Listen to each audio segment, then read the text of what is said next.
میرے وطن کے ادیب و شاعر،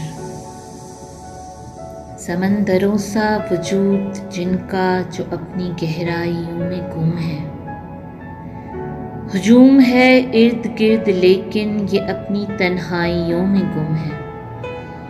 نہ پورے غائب نہ پورے حاضر میرے وطن کے ادیب و شاعر، دیا کرے دستکیں زمانہ مگر درِ شخصیت نہ کھولے۔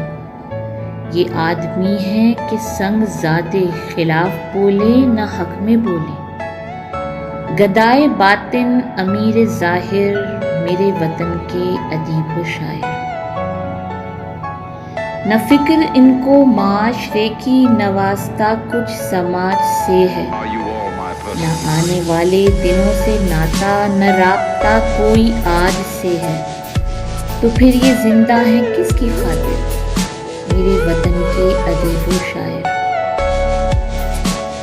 لیے پھرے یہ وجود کیسا، نہ اپنی گردن نہ اپنے کندھے، اسی ہنر پر ہے ناز ان کو، قلم اپاہج حروف اندھے۔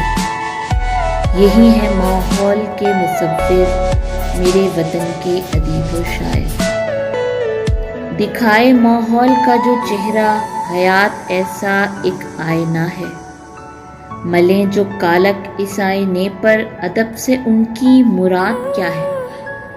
جواب دینے سے کیوں ہیں قاصر میرے وطن کے ادیب و شاعر؟ جنہیں ہو زندہ ادب کا دعویٰ، انہیں سیاست سے بیر کیوں ہو؟ جدا نہیں دین سے سیاست، ادب سیاست بغیر کیوں ہو؟ فضائے وہم و گما کے طائر میرے وطن کے ادیب و شاعر، سمندروں کی ہے قوم پیاسی، یہ خوش ہیں ایک آدھ لہر دے کر۔ مسرتوں کی تلاش میں ہیں یہ اپنی غیرت کو زہر دے کر۔ مزار احساس کے مجاور میرے وطن کے ادیب و شاعر، لہو شرابی بدن اندھیرا، زبان گاہک نگاہ منڈی، ضمیر نواب ذہن کوٹھا، خیال عیاش سوچ رنڈی۔ بتائیں کیا چاہتے ہیں آخر میرے وطن کے ادیب و شاعر؟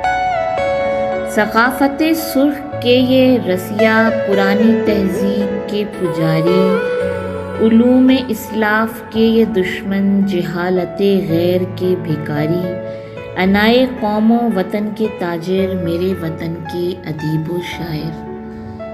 پڑھو اگر ان کو طائرانہ، نہ کوئی پہلوئے غور نکلے، جو ان کو بین السطور دیکھو تو ان کا مطلب کچھ اور نکلے۔